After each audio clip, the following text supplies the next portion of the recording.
I had always imagined my daughter's wedding would be one of the happiest days of my life.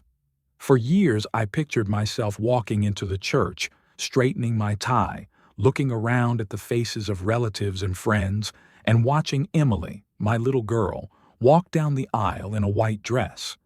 In every version of that dream, she would glance at me with pride, and I would raise a glass later that evening, delivering a toast that would make her laugh through her tears. That was how I thought it would be. But reality has a cruel way of stripping those dreams down to something unrecognizable. Even before the wedding, things had already shifted. Emily was no longer the girl who used to sit on my lap as a child and ask me endless questions about the world, no longer the teenager who would fall asleep in the passenger seat while I drove her home after a long day of dance rehearsals. Somewhere along the way, after meeting Aaron, she became someone else. I don't hate the boy. At least, I try not to. Hate is a heavy word, and at my age, carrying heavy things only wears a man down. But from the very first dinner I shared with them, I knew he was the type who measured people by how useful they were to him.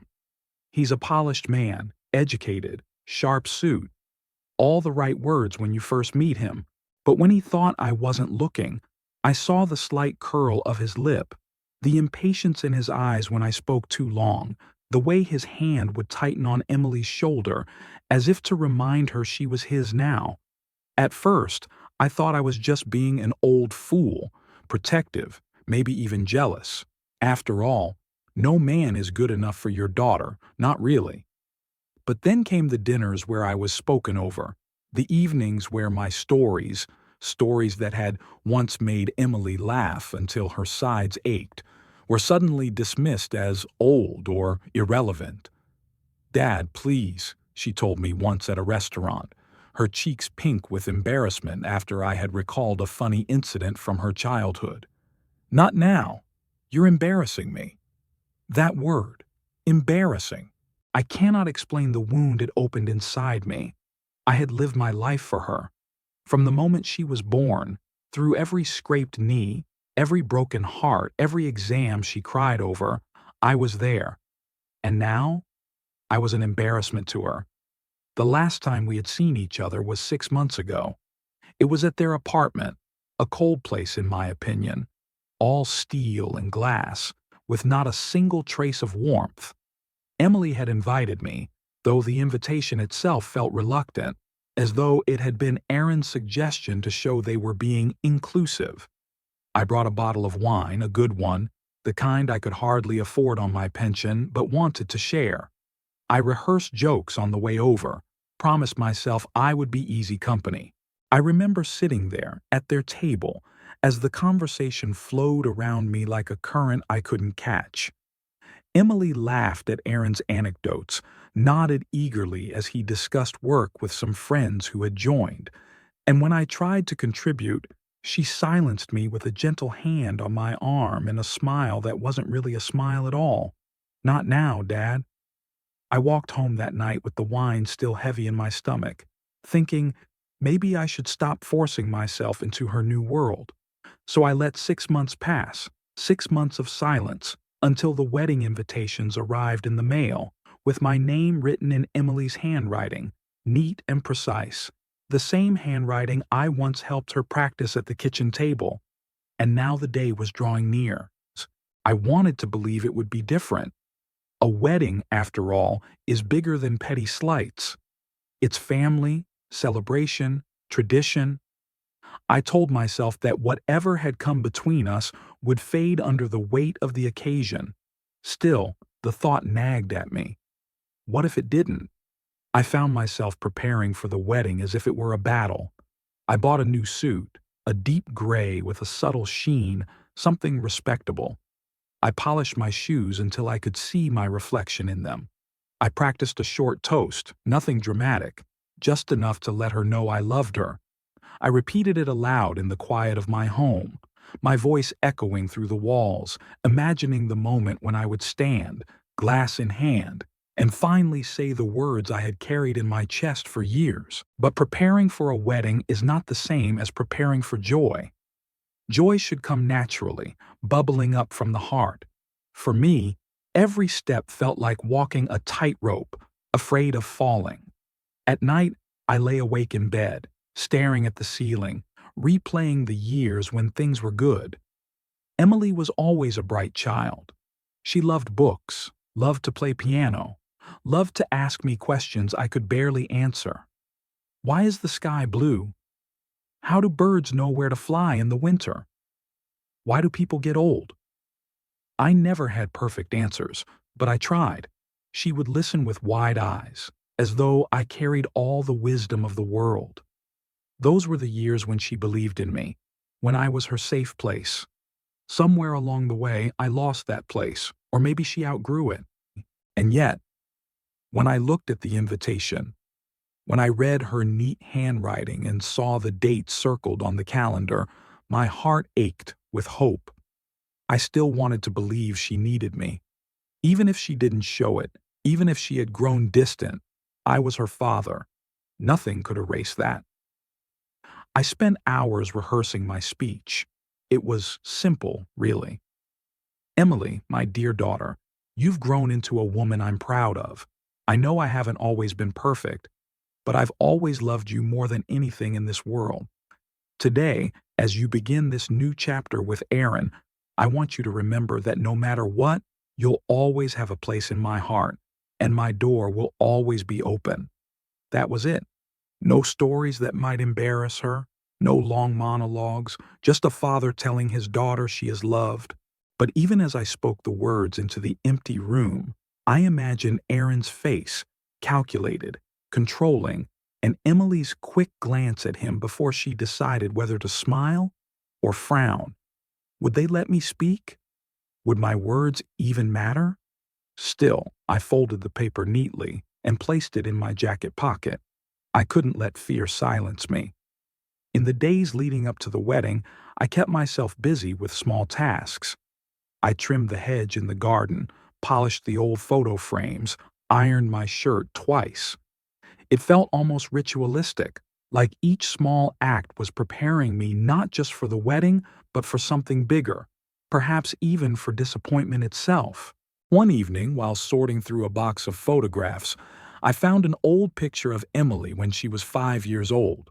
She was standing in the backyard, her hair tied up in two messy pigtails, her face smudged with dirt from climbing the apple tree. She was smiling so wide her cheeks nearly swallowed her eyes. In the photo, I was behind her, holding the ladder steady, looking up at her with that mixture of fear and pride only a father knows. I stared at the picture for a long time, tears stinging my eyes. That was who she had been. That was who we had been together. Where had it gone? Was it still there, buried under the years, waiting to resurface? Or had it been erased entirely by the presence of Aaron, by the life she now lived? The night before the wedding, I barely slept. I sat by the window, listening to the hum of the city, watching the moon cast its pale light across the street. I imagined Emily in her room, perhaps laughing with her friends, perhaps nervous about the ceremony. I wondered if she thought of me at all, or if her thoughts were consumed by him, the man who now occupied the center of her world. I whispered into the darkness, "Don't forget me, Emily." Not completely. The morning of the wedding arrived with a sky that was both bright and uncertain, clouds shifting like restless thoughts. I dressed slowly, carefully, making sure every detail was right. As I knotted my tie, I caught my reflection in the mirror and barely recognized the man staring back. Older, yes. Lines etched deep into my face, hair graying. But also something else. Weariness, perhaps. Or the quiet knowledge that this day might not unfold as I hoped. Still, I straightened my shoulders, slipped the folded toast into my pocket, and told myself once more, "This is for her. This is for Emily." I left the house in silence, locking the door behind me, not knowing that before the day ended, silence would be my only companion once more. The suit had been hanging in my closet for a week, covered carefully in a plastic garment bag. I had taken it out twice already to try it on, each time standing in front of the mirror to make sure the fit was still right, to ensure the tie lay properly across my chest. It wasn't vanity. At my age, the mirror is more cruel than kind. But it was important to me that I looked respectable for Emily's wedding. She deserved that. I wasn't going to show up looking like the old man her friends or Aaron might expect me to be. Still, a doubt gnawed at me. The invitation had been vague. Formal attire. That could mean different things depending on the circles one moved in. To me, formal was a dark suit, a neat tie, polished shoes. To them, formal might mean tuxedos and cufflinks or something else entirely. I didn't want to get it wrong. I could already hear Emily's sharp intake of breath, her subtle wince if I walked in underdressed. So I decided to call. It was a small thing, but it would give me peace of mind. The phone rang 3 times before someone answered. For a moment, I expected Emily's voice. I could almost hear it in my head, the way she used to say, "Hi, Daddy," with a cheer that always softened the hardest day. But it wasn't Emily who picked up. It was Aaron. "Oh," he said, and in his voice was that peculiar mixture of surprise and irritation, like a man suddenly reminded of an unpleasant chore. "Darren, I completely forgot you'd be there too." The words hit me harder than I expected. Forgotten. The father of the bride, forgotten. I swallowed. I just wanted to check about the dress code. The invitation says formal attire, but I thought I'd make sure. Aaron cut me off with a chuckle, a smooth, practiced sound. "Don't worry about your appearance. You won't be the center of attention anyway." For a moment, I had no reply. His tone wasn't cruel, not outright, but it carried something worse. Dismissal. I was irrelevant. An afterthought at my own daughter's wedding. I forced a small laugh, though it came out strained. "Yes, I suppose you're right. It's her day." "Exactly," he said, his voice already drifting as if he were distracted by something else in the room. "Emily will look stunning. That's what people will be focused on. So, whatever you wear, it'll be fine. Anyway, I've got to go. We're busy with last-minute arrangements." The line went dead before I could respond. I sat there with the receiver still in my hand, listening to the hollow silence on the other end. For a long moment, I couldn't move. His words replayed in my mind, each one cutting a little deeper. Forgotten. Not the center of attention. It shouldn't have mattered. I knew it was Emily's day. I'd told myself that 100 times already. And yet, hearing it said out loud, with that edge of condescension, stripped away something fragile inside me. It wasn't about being the center of attention. It was about being acknowledged, respected, seen. I placed the phone back into its cradle with deliberate care, as though slamming it down would somehow confirm what Aaron had implied, that I was an old man losing his dignity. The house was silent. Too silent. I looked around the living room, at the faded photographs on the mantel. There was Emily as a child, her face covered in chocolate from the cake she had once tried to decorate herself. There she was at 12, holding up a certificate from her piano recital, beaming with pride. And there, at 16, in her prom dress, awkward but radiant, with me standing beside her in a suit that was too big for the occasion. In each of those pictures, I was there, present, a part of her story. Now, I was an afterthought. I rose from the chair and paced the room. My knees ached as they always did these days, but the restless energy inside me pushed me forward. I replayed the conversation again, imagining different responses. What if I had said something sharper, something that reminded him who I was?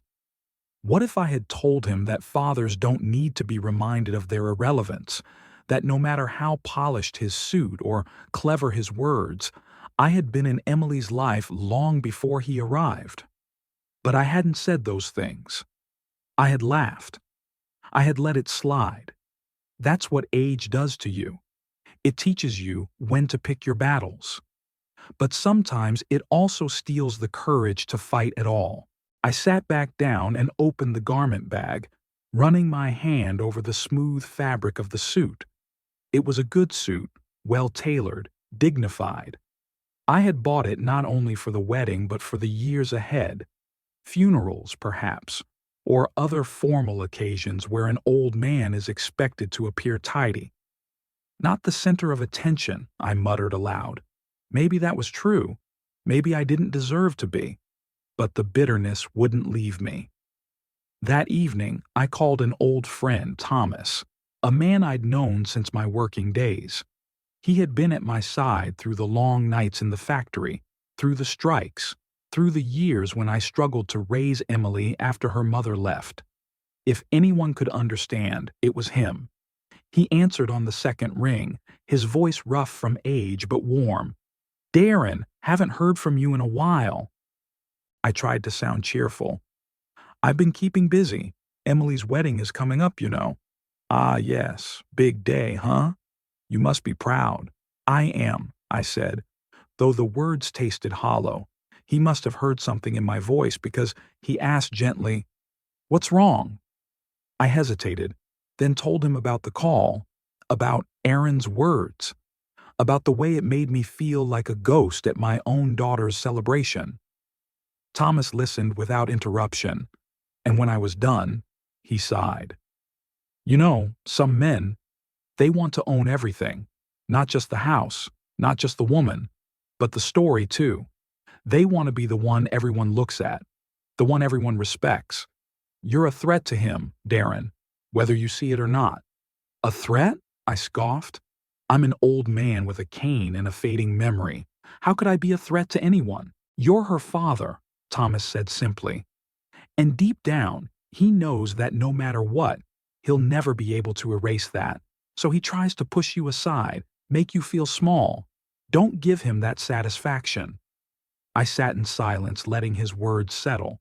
Perhaps Thomas was right. Perhaps Aaron saw me as competition for Emily's loyalty, for her admiration, and perhaps he was winning. "I just wanted to give a toast," I murmured. "Just a few words to tell her I love her." "Then do it," Thomas urged, "even if he glares at you from across the room, even if she rolls her eyes. Do it, because one day she'll remember it. Maybe not tomorrow, maybe not next year, but one day." After we hung up, I felt a little steadier. Not better, not exactly, but steadier. Enough to sit at the desk and rewrite my speech. The words came slowly, haltingly, as though my pen resisted them. But they came. Later I folded the paper and tucked it into my pocket again. Sleep didn't come easily that night. I lay awake, staring at the ceiling, listening to the faint hum of the refrigerator downstairs. I thought about Emily's childhood again, about the times when she would crawl into my bed during thunderstorms, whispering, "Daddy, don't let the lightning get me." And I would hold her close, promising that nothing would ever harm her while I was there. Now I wondered who would hold her when storms came. Would Aaron? Would he protect her, or would he only protect his pride? The question haunted me long into the night. When morning came, I rose early, made myself a pot of strong coffee, and sat on the porch watching the neighborhood wake up.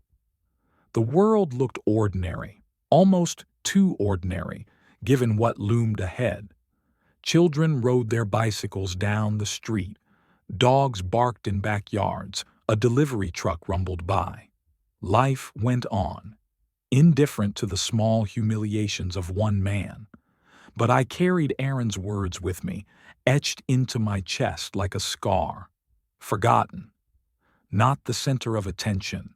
I told myself I would endure it, for Emily's sake. But deep down I knew the wound would not heal easily. The morning of the wedding dawned clear and bright, the kind of day people describe as perfect. The air was crisp but not cold, the sky the pale blue of early spring, and the sun slipped gently through my curtains as if urging me out of bed. It should have been a beautiful day for me too, but I woke with a knot in my stomach that no amount of coffee could loosen. I dressed slowly, carefully, treating each step as a ritual. White shirt, pressed until the creases could cut your finger, charcoal gray suit, polished shoes, the tie I had practiced tying until it felt like muscle memory again. Finally, the folded speech went into my breast pocket. Just a few lines, nothing to embarrass Emily, just enough to remind her I loved her. On the walk to the church, I repeated those words in my head as though reciting a prayer. This is for her.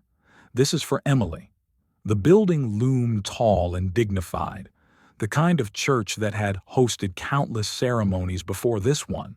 Its stained glass windows glittered in the morning light, and the bell tolled once as I climbed the steps, cane tapping against stone. Guests were already arriving, clusters of people in elegant clothes chatting on the lawn. I recognized almost no one. Inside, the place was a blur of motion, ushers directing people, florists making last-minute adjustments to the white roses that lined the pews, musicians tuning instruments near the altar. I stood for a moment, taking it all in, before an usher spotted me. "Sir, family seats are reserved at the front." Family. The word gave me a little jolt of pride, even though I suddenly wondered whether Aaron considered me part of that word at all.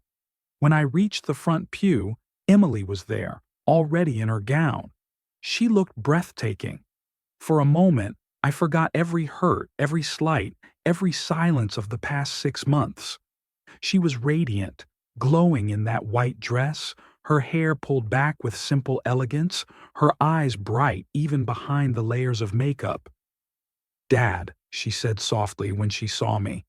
Her voice had the same note it carried when she was little, the same tone she used when she wanted to soften me after doing something wrong. "You look really good," I smiled, though my throat felt tight. "And you look like the little girl I used to carry on my shoulders has turned into a queen." Her eyes shimmered with tears for a second, and I thought maybe, just maybe, I had my daughter back. She reached out and touched my hand, a small, fragile gesture. But before I could respond, a shadow fell across us. Aaron. He appeared at her side like a hawk swooping in, his arms sliding possessively around her waist. His smile was perfect for the crowd, teeth white, expression charming. But his eyes flicked toward me with the same irritation I had heard in his voice on the phone. "Everything all right here?" he asked, his tone light but carrying an edge.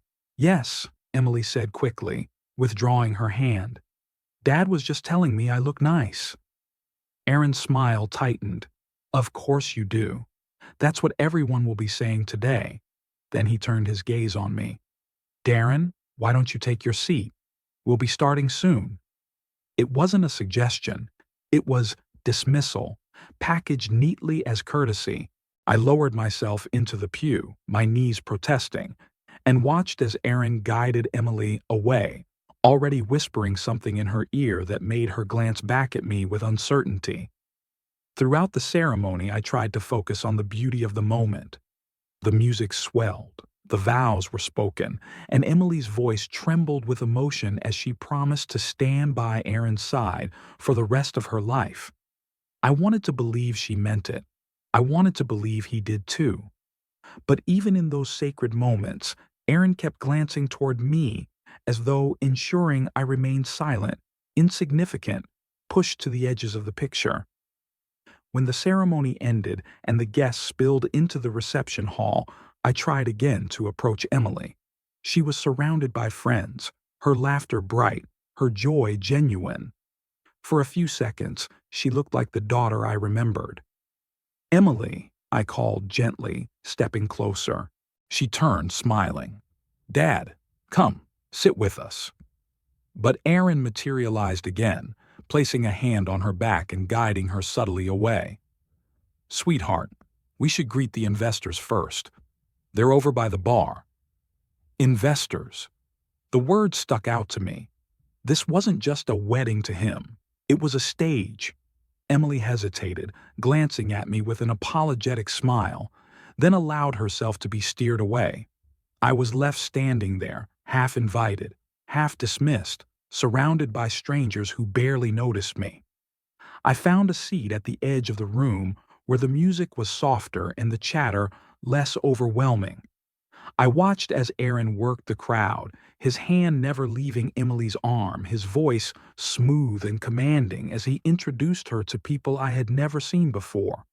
She laughed when he laughed, nodded when he nodded, as though she were part of his performance rather than his partner. I sipped at the glass of water in front of me, my appetite gone. A part of me wanted to stand, to force myself into her circle, to remind her that I was her father and I belonged there. But another part, the tired, cautious part, told me to wait. It was in that waiting that fate handed me something unexpected. I had gone to the restroom, needing a moment to collect myself. On the way back, I passed a side corridor that led toward the catering area. Voices echoed there, male voices, low but animated. I would have kept walking if I hadn't recognized Aaron's laugh. I paused, my back against the wall, listening. "She's perfect for this," Aaron was saying. "Look at the room. Half these people wouldn't have shown up if not for her name." Another voice, one I didn't recognize, chuckled. "You really landed yourself a prize, Aaron. She's beautiful, comes from a respected family, and now she's helping finance your little venture. Not bad at all." My heart pounded. Aaron's voice came again, smooth and smug. "Exactly. I told you. Prestige matters. A man doesn't get ahead just on his own. You need the right woman, the right image. And with her contacts, her father's reputation, and the money she's putting in, my business is set." Laughter followed. I felt the blood drain from my face. The cane shook in my hand. He hadn't married her out of love. He hadn't even married her out of affection. To him, she was leverage, prestige, money, a stepping stone for his ambitions. I wanted to burst into that hallway, to grab him by the collar, to shout that my daughter was not some investment, but I didn't. I stood frozen, listening as the men continued their smug conversation, each word striking like a hammer. When their laughter faded and footsteps moved away, I finally exhaled, realizing I had been holding my breath. My chest ached, my throat tight. I turned back toward the reception hall, but the music and laughter there sounded different now. Hollow, false. I saw Emily dancing with Aaron, her eyes shining with happiness, unaware of the man she had tied herself to. I lowered myself into a chair again, the weight of what I had heard pressing down on me. My toast, the words I had planned, suddenly felt meaningless. What good was a father's blessing when the groom's love was nothing but a mask? For the first time that day, I wished I had never come, but I stayed. For her. Always for her. The rest of the evening stretched before me like a battlefield I wasn't ready to cross. I sat at my table watching Emily float from guest to guest, with Aaron always at her side, and in my pocket my speech seemed to burn against my chest like a brand. Every word I had written, every word I had rehearsed now carried a different weight. Before, it had been a father's blessing. Now it felt like a warning I needed to deliver, something to protect her from the truth I had overheard. But how? How do you tell your daughter, on her wedding day, that the man she just promised her life to doesn't love her? That he sees her as a tool, a means to prestige and money? I shifted in my chair, restless, my cane leaning against the table.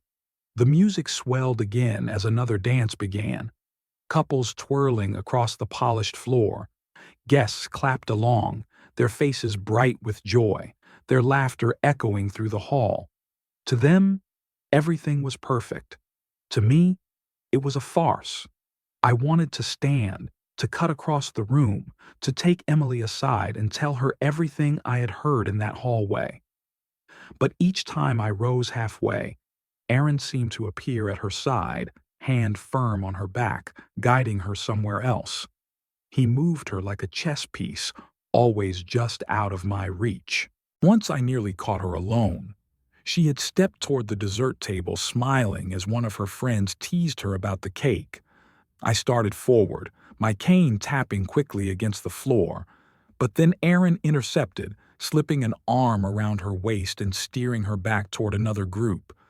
She looked over her shoulder at me with an apologetic smile, and I froze.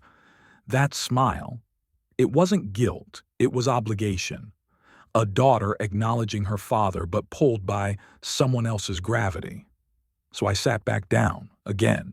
Time dragged. Speeches began. Friends of the groom toasted to his ambition and charisma.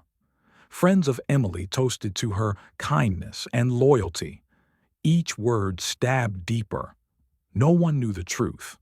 No one knew what I knew. I thought of telling her after the party, pulling her aside in the quiet of the night when the guests had left, when Aaron wasn't watching. But by then, would it be too late? She would already be bound, already walking into a life built on lies. That was when the idea struck me. The toast. It was tradition. The father of the bride, or at least the father in some form, was supposed to speak, to bless, to encourage, to remind the newlyweds of family bonds. What better moment to reach her than then?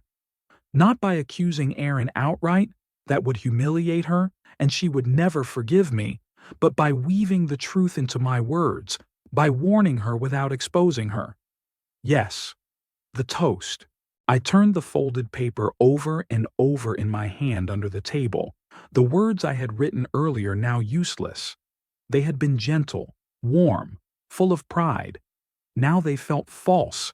I needed to change them, to sharpen them into something truer, something that might make Emily stop, even if just for a moment, and question the man she had chosen.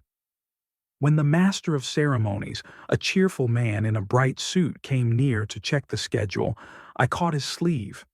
"Excuse me," I said, my voice low but steady. "I'd like to make a toast tonight. Just a few words." "Of course," he said with an easy smile. "Father of the bride, right? It's expected. I'll put you after the best man." "Thank you," I whispered, relief washing over me. For the next half hour, I rehearsed silently. I would stand. I would raise my glass. I would tell Emily that marriage isn't about prestige or wealth, that it's about love, trust, and respect. I would tell her that she deserved someone who valued her for who she was, not for what she could give. I wouldn't mention Aaron's words outright, but I would let her hear them in mine. She was smart. She would understand. I believed this until the best man finished his speech and the MC began to call for me. That was when Aaron appeared again. He moved quietly but quickly, leaning down over my chair before I could rise. His hand clamped down on my shoulder, not violently, but firmly enough to pin me. His smile was still fixed for the crowd, but his voice in my ear was cold steel. "What do you think you're doing, Darren?" I swallowed, my throat dry. "A toast. I'm her father." "Her father," he repeated softly, almost mockingly. "Yes, you're her father, and that's why I'm telling you. Sit down." I turned my head toward him, meeting his eyes. "I have a right to speak." "Not tonight," he hissed. "Not here." The master of ceremonies hesitated at the microphone, glancing between us. "Ladies and gentlemen, we'll now hear from—" Aaron raised a hand toward him with a polite wave. "Sorry, change of plans. We'll move straight to the maid of honor." His voice was smooth, authoritative, and the MC, perhaps thinking he was following the couple's wishes, nodded and adjusted his notes. Applause broke out as the maid of honor stood, her smile bright, her glass raised. The crowd clapped, oblivious. And I remained seated. Aaron leaned closer, his breath hot against my ear. "You want to embarrass her? You want to ruin her wedding by making this about you?" "It's not about me," I said through clenched teeth. It's about her."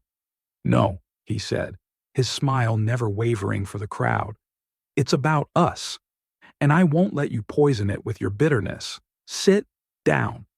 He straightened, leaving me frozen in my chair, the paper still crumpled in my fist. Around me, laughter rose again. Glasses clinked, voices cheered. No one noticed the old man silenced at the front, his chant stolen, his words trapped inside. I stared at Emily across the room. She was laughing at something her friend said, her face flushed with wine and joy. She hadn't seen what happened. She didn't know that her husband had just forbidden her father to speak. The rest of the evening passed in a blur: music, dancing, chatter. I sat mostly in silence, nodding when spoken to, pretending to smile when eyes turned my way. Inside, I was unraveling. Every time I looked at Emily, I thought of what I had heard in that hallway. Every time I looked at Aaron, I thought of the hand that had pressed me down, the whisper in my ear. I wanted to scream. I wanted to stand up and shout the truth so loudly that no one could ignore it. But I didn't. I sat, silenced, the words burning inside me like coals. By the time the night ended and the guests began to leave, I felt hollow. Emily hugged me quickly, distracted, her eyes already searching for Aaron. "Thank you for coming, Dad. It means so much." I kissed her cheek, breathing in the faint scent of roses from her hair, and whispered, "Always." But she was already gone, swept back into the crowd, into his orbit, and I was left alone, alone with my silence, alone with the truth. For 3 nights after the wedding, I barely slept. I would lie in bed staring at the ceiling, the silence of my house broken only by the tick of the old clock on the wall. Each chime seemed to mock me. Another hour gone, another night wasted, another chance slipping further from my grasp. I replayed everything. Aaron's words in that corridor, the weight of his hand pressing me back into my chair, the look of oblivious joy on Emily's face as she twirled in her gown. I told myself I should let it go. She was married now. Interfering might only push her further away. But the silence was unbearable. I could not sit in my house, polishing memories while my daughter lived a lie. If she hated me for speaking, so be it. Better hated for telling the truth than loved for staying silent. On the 4th day, I called her. "Emily," I said when she answered, her voice cheerful but hurried. "Can we talk? Just you and me. No crowd, no distractions." There was a pause, a hesitation. "Dad, is something wrong? I just want to see you. That's all." She agreed, reluctantly, and we met that evening at a quiet cafe tucked away from the busier streets. She arrived still glowing from the aftertaste of the wedding, her hair pulled back casually, her ring glittering on her finger. She hugged me briefly, sat across from me, and ordered tea. For a while I didn't know how to begin. I stirred my coffee, watching the cream swirl like smoke, until finally I said, "Emily, at the wedding, I overheard something." Her brow furrowed. "Overheard?" "Yes. Aaron was talking to his friends. He said things that worried me." She shifted uncomfortably. "Dad, please don't." "Let me finish," I interrupted gently. "He said he was with you for prestige, for your name, for the money you could provide for his business. He didn't talk about love or family or happiness. He talked about image, about financing." Her lips parted, but no words came. She stared down at her tea, her hands trembling slightly as she lifted the cup. "I don't say this to hurt you," I continued, my voice soft but firm.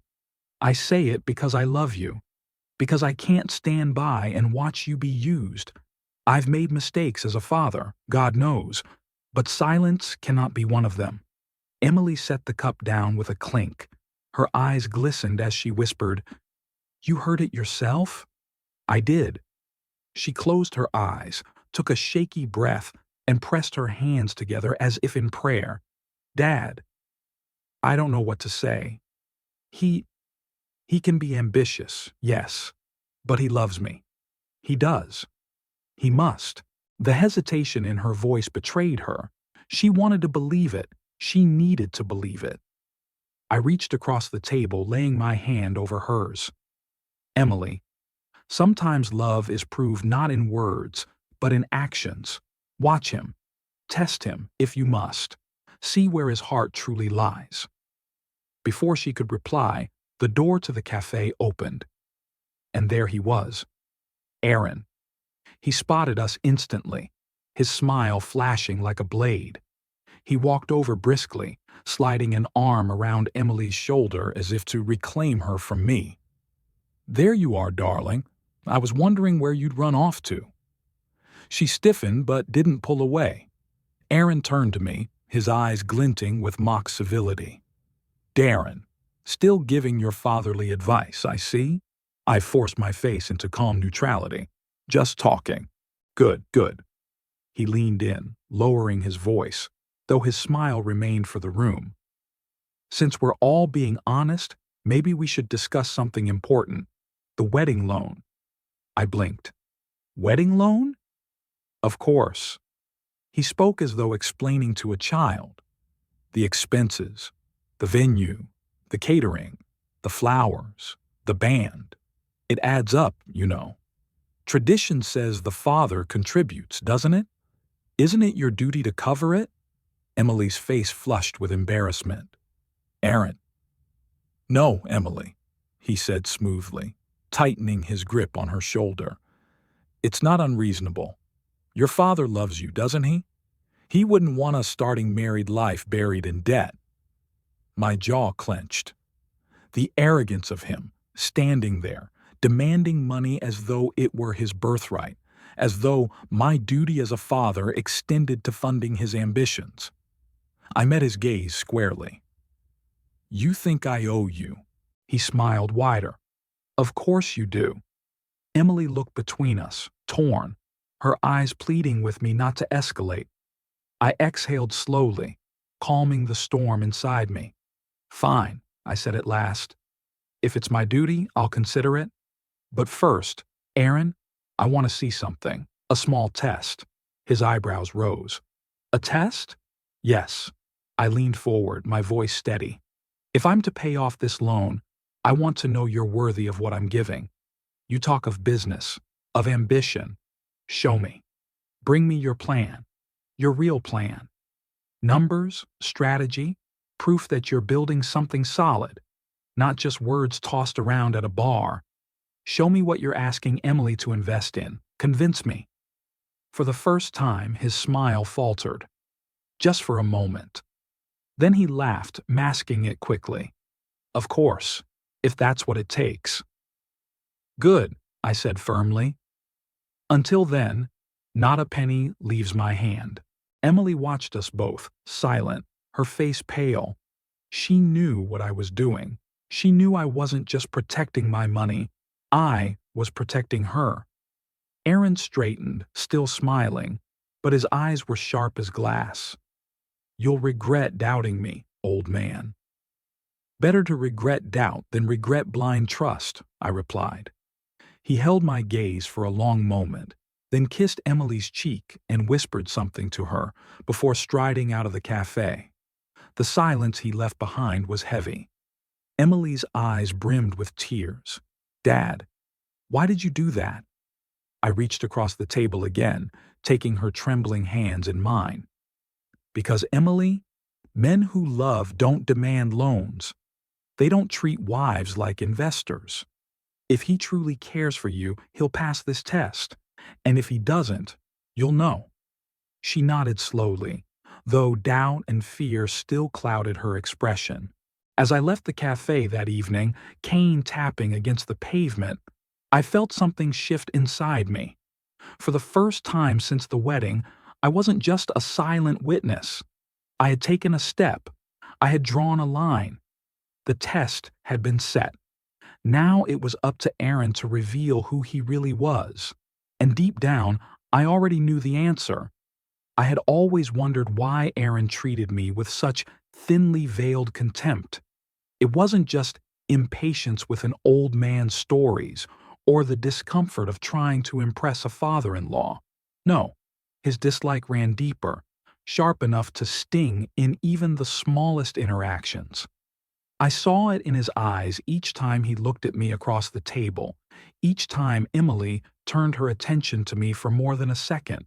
After that meeting at the cafe, after his entitled demand for me to pay off their so-called wedding loan, the truth began to unravel in my mind. It wasn't me he hated, not really. It was the fact that I still stood in the way of something he wanted. He believed, utterly, arrogantly, that everything I owned would one day pass directly to Emily. The house I had built with my own hands, the land around it, the savings I had scraped together over decades of work. To him it was already hers, and by extension already his. In his mind, I was little more than a temporary obstacle, a stubborn old relic clinging to property that should have been signed over the moment my daughter wore his ring. That was why he dismissed me, why he pressed me down in my chair at the wedding, why he laughed in my face about duty and debt. He thought my time was done, that all I was good for now was stepping aside while he collected his prize. But he was wrong, and for the first time in years, I felt the fire of defiance rise in me. That night, I sat at my desk, the old oak surface scarred with scratches and burns from years of use, and I pulled out the files I had not touched in a long time. Deeds, bank statements, insurance papers, proof of ownership, everything that tied my name to the life I had built. I stacked them neatly before me and thought of Aaron's smug face. He thought all this was already Emily's, already his. I whispered aloud into the silence, "I'll take it all back. Every last piece." Not to spite Emily, no. She was still my daughter, and I loved her despite her blindness. But to remind them both that nothing is inevitable, that respect must be earned, that love cannot be replaced by entitlement. The next day, I called my lawyer. We had a quiet conversation, pragmatic and calm. I explained that I wanted to adjust certain documents, shift ownership into a trust, place restrictions, ensure that nothing could pass automatically into the hands of my daughter's new husband without deliberate intent. The lawyer listened, asked a few questions, and then said, "It's your right. You've earned all this. If you want to protect it, I'll make the arrangements." When I hung up, I felt lighter, as though a chain around my chest had loosened. For the first time in months, maybe years, I slept through the night. But peace never lasts long when pride and greed are involved. The very next afternoon they came, Emily and Aaron, together, standing on my doorstep as though summoned by fate itself. Emily's eyes were hesitant, pleading. Aaron's smile was polished but brittle. He carried himself like a salesman about to close a deal, shoulders squared, hand lightly resting on Emily's back, as if she were part of his presentation. "Dad," Emily said softly, "can we come in?" I stepped aside. They entered the living room, Aaron immediately scanning the space as though assessing its value, his eyes lingering on the framed photographs, the solid oak furniture, the polished silver tray on the sideboard. Everything here was mine. Everything here, in his mind, would be his. We sat. The silence stretched. Emily fidgeted, twisting her ring nervously. Finally, Aaron spoke.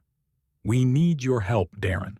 The arrogance of his tone nearly made me laugh. He didn't say, "We're asking." He said, "We need." As if I were a bank. As if my love for my daughter was nothing but collateral for his ambitions. Emily glanced at him, then at me. "Dad, things are a little tight after the wedding. Expenses piled up. Aaron's business, well, he's trying to get it off the ground, but we could use some support, just to get us through the next few months." Aaron leaned forward, elbows on his knees, smile sharp. "You understand, of course." It's what any father would do. We're family. Family. He said it like a weapon, not a bond. I leaned back in my chair, fingers steepled. So, you've come for money. Aaron's smile widened. To put it bluntly, yes. Think of it as an investment. Your investment in our future. In Emily's happiness. Emily's voice broke in, softer. Dad, please. It would help so much. We'll pay you back when Aaron's business succeeds. I looked at her, my heart aching. She wanted to believe it. She wanted to see him as a builder, a partner, not the opportunist I had heard in that corridor. Slowly, I nodded. I see. You need money. Yes, Aaron said quickly. A loan. Or, really, just your contribution as her father. A gesture of support. I let the silence stretch again, long enough that he shifted uncomfortably in his seat. Then I spoke. I'll give you money, I said at last. Emily's face lit with relief. Aaron exhaled, triumphant. But, I continued. Their smiles faltered. But it won't come without conditions. Aaron blinked. Conditions? Yes. My voice was steady, iron beneath calm. You think everything I own belongs to Emily already. You think my house, my savings, my land are yours by right of marriage? You're wrong. None of it is hers yet. None of it will be, unless I choose. And right now, I choose to test you. You want money? You'll meet my terms, or you'll walk away with nothing. The room froze. Emily's eyes widened, torn between fear and hope. Aaron's smile tightened, his jaw twitching as he fought to keep his mask in place. What kind of terms? He asked, his voice low. I leaned forward, meeting his gaze. We'll discuss them tomorrow. Bring your business plan, bring your proof, bring yourself ready to show me who you really are. The silence that followed was thick as stone. And just like that, the chapter of my silence closed. The next day would decide everything. I spent the night thinking carefully about the conditions. If I made them too harsh, Emily would see only cruelty in me. If I made them too easy, Aaron would slither through, wrapping himself tighter around her trust. No, I needed something subtle, something that looked reasonable to her, but would feel unbearable to him. He wanted money, control, unquestioned access. He wanted to stand in my house and claim my life's work as his inheritance. Then I would force him to earn it. Or rather, force him to reveal that he never intended to. By dawn, I knew exactly what I would do. The next afternoon, they arrived again. Emily entered first, her face weary but hopeful. She wore no makeup, which made her look younger, almost like the girl who used to sit on my shoulders at parades. Aaron followed close behind, dressed sharply as always, carrying a leather briefcase as if this were a boardroom rather than my living room. We sat in the same places as before. The air was heavy with anticipation. I could almost hear the clock ticking above the fireplace, each second dragging out the moment. Aaron opened his briefcase, pulling out several sheets of paper. Charts, graphs, bullet points in neat fonts. He slid them across the table toward me. Here it is, he said smoothly. My business plan, everything detailed. Projected returns, expansion goals, investor opportunities. It's solid, Darren. With your contribution, we'll be unstoppable. I skimmed the papers. They were slick, yes. But I knew puffery when I saw it. Buzzwords, inflated numbers, no substance. A magician's trick to dazzle rather than prove. I set the papers aside. Interesting, I said calmly. But before we talk about your numbers, I want to discuss my conditions. Aaron leaned back, smiling as though already victorious. Of course, let's hear them. Emily looked between us, nervous. I folded my hands. First, if I give you any money, it will not go directly to you. It will go into a joint account under Emily's name. She will have equal control of every dollar spent. Aaron's smile faltered for a second. Joint account? Yes, I said. You say this is for her happiness. Then she should control it. I won't fund your ambitions unless she holds the reins too. Emily blinked, surprised. Dad, It's fair, I cut in gently. If it's truly for both of you, then both of you should decide together. Aaron's jaw twitched, but he forced a chuckle. Fine, that's manageable. What else? I leaned forward. Second, the money won't be released all at once. You'll receive it in stages, only after meeting milestones. Real milestones. Profitable quarters, documented growth. You bring proof, you get more. No proof, no money? Emily frowned slightly, confused but thoughtful. That makes sense, doesn't it? Accountability. Aaron's smile was thinner now. That's not how investment usually works. I need capital up front to scale. Then scale slowly, I said, my voice sharp. If your plan is as solid as you say, you won't need it all at once. Earn it. Emily nodded reluctantly. It seems reasonable, Aaron. I pressed on. Third, and most important, Emily's personal needs come first. A home, stability, security. Not a single dollar leaves that account until she's provided for. If she wants to take a trip, if she needs medical care, if she wants to pursue her own projects, that money serves her before it serves your business. The room froze. Emily's eyes widened, taken aback by the sudden gift of power she hadn't expected. Aaron's face, however, darkened like a storm. That's absurd, he said, his voice tightening. This money is meant to grow. If she spends it on trivial things— Trivial? I snapped. Her life is not trivial. Her security is not trivial. You came to me asking for her happiness. These are the terms. Emily shifted uncomfortably, caught between us. Aaron, it doesn't sound so bad. Dad's just trying to make sure. That was when it happened. Aaron's mask cracked. He slammed his hand on the table, startling both of us. Don't you see what he's doing, Emily? He's trying to control us. To control you. He doesn't want me to succeed. He just wants to keep you under his thumb. Emily flinched. Aaron, please. You don't understand, he growled, his face red, his composure gone. I didn't marry you to live under your father's rules. I married you because I thought you'd help me build something greater. I thought you'd be useful. The words hung in the air like poison. Emily's mouth fell open, her face paling. Useful? She whispered. Yes, useful, he snapped, his voice rising to a shout. Prestige, money, connections. Your father has it all, and I thought marrying you would finally give me access to it.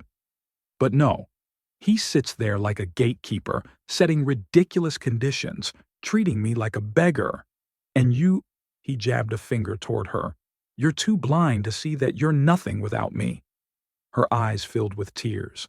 Aaron, stop. Stop? His laugh was harsh, bitter. Why should I stop pretending? I don't love you, Emily. I never did. Love doesn't pay the bills. Love doesn't get investors.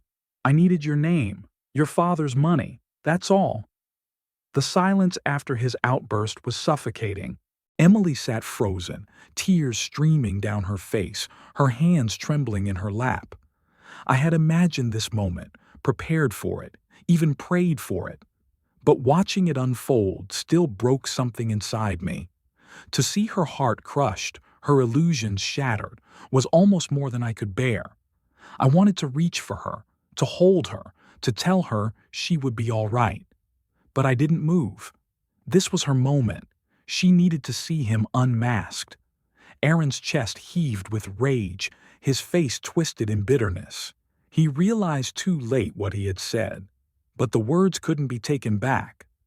The bomb had exploded. Emily turned to me slowly, her voice a whisper, raw and broken. Dad, is this what you knew? Is this what you were trying to warn me about? I didn't answer with words. I only nodded. Her sob broke the silence like glass shattering. She pushed her chair back, stumbling to her feet, her body shaking. Aaron tried to reach for her arm, his voice desperate now. "Emily, wait. I didn't mean it like that." She tore away from him. "Don't touch me." He froze, staring at her with wide, panicked eyes. The man who had walked into my house with smug arrogance now looked cornered, stripped, powerless. I rose slowly, my cane steady beneath me. "Get out of my house, Aaron." He spun toward me, fury and fear battling in his face. "This isn't over. You'll regret this." But his words rang hollow. He had already destroyed himself. Emily stood trembling by the doorway, tears streaking her face. She wasn't ready to look at me, not yet, but I knew the truth had finally broken through. The bomb had exploded, and all that was left was silence, thick and final. The morning after the explosion, my house was unnaturally quiet. Emily hadn't stayed the night. She had left in tears, refusing to let Aaron touch her, refusing even to let me hold her. She needed space, I knew. She needed to process what she had heard, what she had seen, what she had lived blind to for too long. I walked from room to room, restless, unable to settle. My cane tapped against the hardwood floors, echoing in the stillness. For the first time in years, I didn't feel like an old man shuffling through his routines. I felt like a sentinel, guarding the ruins of a battle. And like all battles, the enemy returned. It was late afternoon when I heard the knock at my door. I opened it to find Aaron standing there, his suit rumpled, his face drawn. The arrogance was gone, replaced by desperation. His eyes darted as though searching for sympathy, or weakness, or anything he could seize. "Darren," he said quickly, his voice hoarse. "Please, I need to talk to Emily. She won't answer my calls. She won't open the door at our apartment. He swallowed hard, his composure cracking. I lost my temper. I said things I didn't mean. I was under pressure, and you— He pointed at me with trembling fingers. "You set me up. You turned her against me." I didn't flinch. "I didn't put those words in your mouth, Aaron. You did that yourself." He ran a hand through his hair, pacing. "Please, I love her, I do. I was just angry. I said things wrong. You know how it is? People fight. Couples fight. It doesn't mean anything. Love doesn't sound like what you said yesterday." His eyes burned with frustration. "It was the heat of the moment. You have to believe me. I'll make it right. Just let me talk to her. I'll fix it." I stepped outside, closing the door firmly behind me so he couldn't even glance inside. "Aaron, listen to me. You don't belong here anymore. Emily heard the truth. You can't unsay it. You can't erase it. And you can't force her back into your orbit." For the first time, his mask shattered completely. His voice rose into a raw shout. "I gave her everything: prestige, opportunity, a future. And what did I get? A meddling old man and a girl too stupid to realize what she had. You ruined this, Darren. You ruined me." "No," I said quietly. "You ruined yourself." I turned and closed the door on him, his fists pounding against it once, twice, before he stormed away. That night, Emily called. Her voice was shaky, her words halting, but she was steady enough to say, "Dad, you were right." I didn't gloat. I didn't remind her how many times I had tried to warn her. I simply said, "I know, sweetheart." She cried then, openly, sobs breaking through the line. How could I not see it? How could I let him talk to me like that? To use me like that? I thought he loved me. I thought— "You wanted to believe," I said softly. "There's no shame in that. Love makes us blind sometimes. But blindness doesn't last forever. You see clearly now. That's what matters." She was quiet for a long moment. Then, with a firmness I hadn't heard in years, she said, "I'm going to leave him. I'm going to divorce him." The words hit me like sunlight breaking through clouds. Not because I wanted her marriage to fail. I had prayed for her happiness, but because she had finally chosen herself. And when she added, "And I'll make him pay for what he tried to take from me," I knew she had found a new kind of strength. The next weeks were a blur of lawyers, paperwork, and whispered conversations. Emily stayed with me at the house for a time, retreating to her old bedroom, the one still decorated with faded posters and shelves of books she had loved as a teenager. It felt like time had folded back on itself, like she was my little girl again, coming home after a nightmare. But she wasn't a little girl anymore. She was a woman scorned, and she carried herself with a steel I had never seen before. I watched her sit at my dining table with a lawyer, her hands steady, her eyes sharp as she went over the details. "He manipulated me," she said firmly. "He used me for money and status. He even tried to coerce my father into paying his debts. I want everything I'm entitled to, and I want him cut out of my life." The lawyer nodded, taking notes. "Given his behavior, the financial records, and the fact that he demanded funds from your father, you have strong grounds for compensation. We'll pursue it aggressively." Aaron tried, of course. He sent flowers, letters, even tearful voicemails. He knocked on my door twice more, each time sent away without a word. Once, he waited outside the cafe where Emily met her lawyer, cornering her with promises of change, of therapy, of redemption. She pushed past him without looking back. I won't pretend it was easy for her. I heard her crying at night more than once, muffling her sobs so I wouldn't notice. She grieved not just the marriage, but the illusion she had built around it, the fantasy of a man who had never really existed. But each morning she rose straighter, her resolve stronger. And when the divorce papers were finally served, Aaron's true nature spilled out once more. He shouted insults, threatened lawsuits, swore he would ruin her reputation. But the law wasn't on his side. He had left too many cracks, too much evidence of manipulation and deceit. One afternoon, Emily returned from a meeting with her lawyer, her face pale but determined. "Dad," she said quietly, "they think I can get a substantial settlement, more than I thought, compensation for what he tried to take, and protection for the future. He won't win." I reached across the table, squeezing her hand. "Good.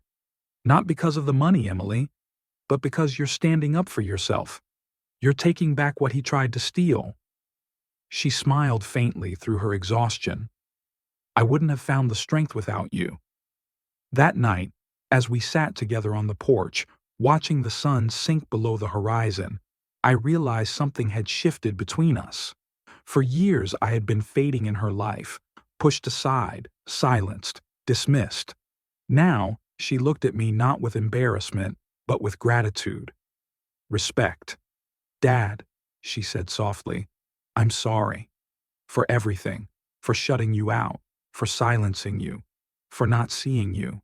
I swallowed hard, blinking against the sting in my eyes. "You don't need to apologize. You came home. That's enough." The silence that followed wasn't heavy this time. It was peaceful, filled with the quiet hum of crickets and the faint rustle of leaves in the evening breeze. For the first time in years, I felt like a father again. Not a burden, not an embarrassment, but a father.